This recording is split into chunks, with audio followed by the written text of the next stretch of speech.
Yeah. If you knew what I knew, you could get 10 million views a video. A lot of people get analysis paralysis and they'll just sit there and they'll plan their first video for 3 months. And I'm any of you listening, if you, especially if you have 0 videos on your channel, your first video is not going to get views. Period. It's not. Your first 10 are not going to get views. I can very confidently say that. So stop sitting there and thinking for months and months on end, and just get to work and start uploading. Just make 100 videos, improve something each time, and then talk to me on your 101st video.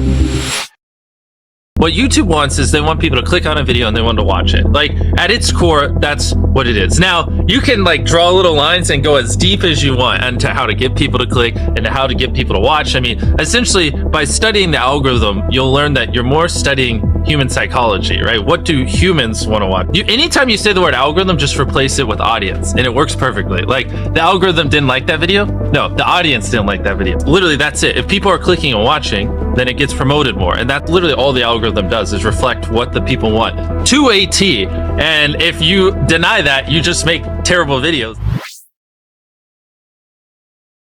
What makes for a good title? Short? Not just short. It's also, if someone reads it, are they like, do they have to watch it? Is it just so intrinsically interesting that it's just gonna quit them if they don't click on it? You know what I mean? Ideally, it's a title also that, you know, because the titles don't live in a vacuum, right? So it has to lead into the content. So ideally, the title represents content that you would want to watch for 20 minutes. So if it's a 20-minute video and the title is I stepped on a bug, the click-through rate is going to be much lower than if it was like a 5-second video. Like, even nuances of the length of the video based against the title will affect whether people want to click it, because sometimes they just don't add up. I mean, it's that, yes, ideally you want it below 50 characters, because above 50 characters on certain devices, you run the chance of it going ...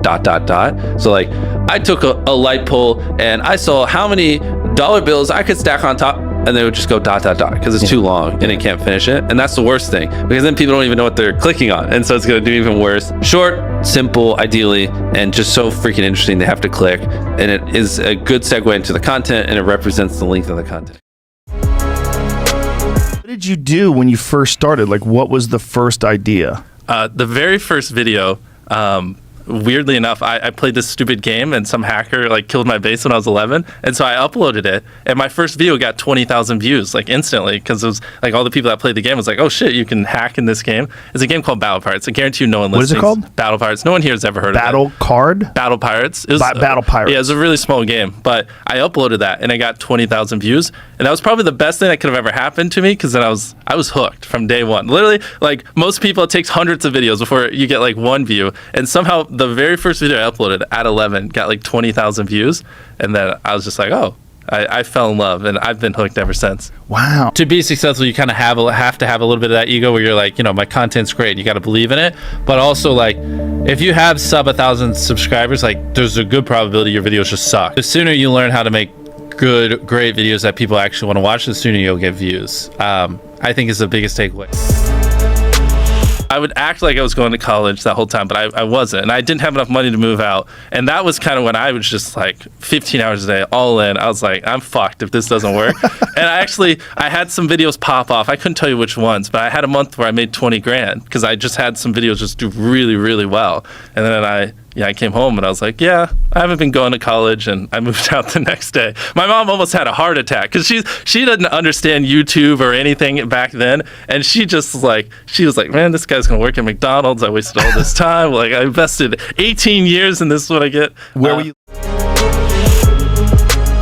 Video. How do you improve something each time? The second one, just, I don't know, put more effort into the script. The third one, try to learn a new editing trick. The fourth one, try to figure out a way that you can have better inflections in your voice. The fifth one, try to, you know, study a new thumbnail tip and implement it. The sixth one, try to figure out a new title. There's infinite ways. That's the beauty of content creation online. There's literally infinite ways, from the coloring to the frame rate to the editing to the filming to the production to the jokes to the pacing, to every little thing can be improved, and they can never not be improved. There's literally no such thing as a perfect video.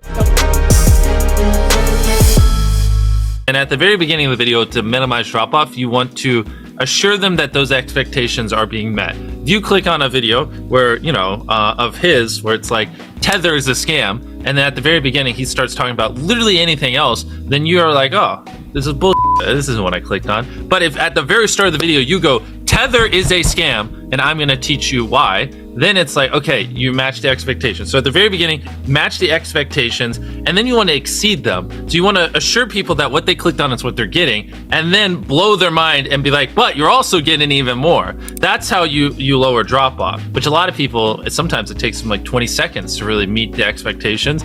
And so you lose, like, that's where you're going to lose everyone. Everyone's videos start like this, and then it levels off.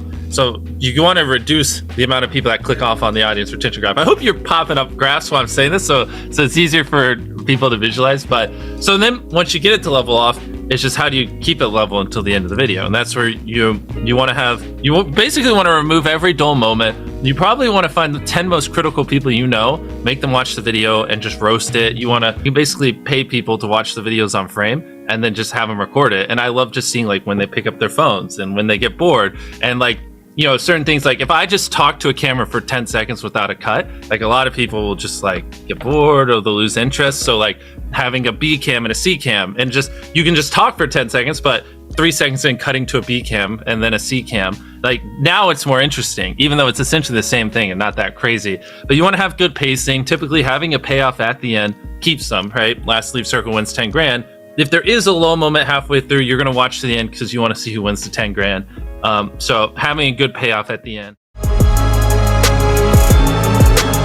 I had to like self-teach myself everything, even, you know, frame rate on cameras, coloring of the video, just stuff like that. And how did you learn? Did you learn from YouTube? Yeah, well, so like YouTube videos and tutorials or something?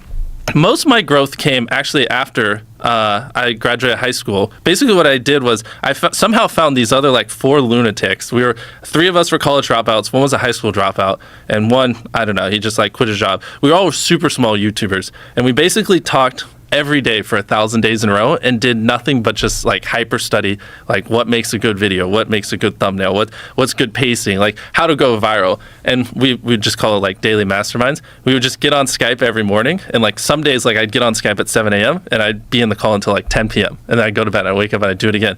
And you know, we'd do things like take 1,000 thumbnails and see if like there's a correlation to the brightness of the thumbnail to how many views it got, or like, you know, like videos that get over 10 million views is like how often do they cut the camera angles, or like things like that. Really? So you micro-analyzed everything. Really? Yeah, just, I mean, for like, we were very religious about it, and so that's where most of my knowledge came from, is I just surround myself with these lunatics. How many hours do you work in a day? I would say since I was 11 years old, almost every waking hour of the day, I'm thinking of YouTube in some form or capacity. I feel like it was almost like baked in my DNA. Like it just flows in my blood, the innate urge to create videos and to build a YouTube channel and build businesses. That's just what I do. And if I like try to take time off, I just get depressed, and I feel like I lose my sanity. If you're not constantly learning new things, then your ideas are just limited to what's in your head, and eventually you're gonna drain it. It's a lot of testing. So we usually edit a video like, you know, 5 or 7 times. Watching, just think about it. Like, what do you think YouTube wants? Like, to me, I think YouTube just wants people to click on a video and watch it, right? I mean, that's how they get their ad revenue. That's how they keep viewers happy and stuff like that. I mean, I'm sure comments, like stuff like that. But at the end of the day, they want you to click, watch a video, click, watch a video, and just do that as long as possible. So to me, what's important is click-through rate, getting people to click on your video, and then average view duration, average view percentage, or just relative retention, and having them watch it. If people are clicking your video more than they click other videos, and they're watching it longer than they watch other videos, I just, as simplistic as that is, that's like what YouTube wants, and I think that's how you just be successful.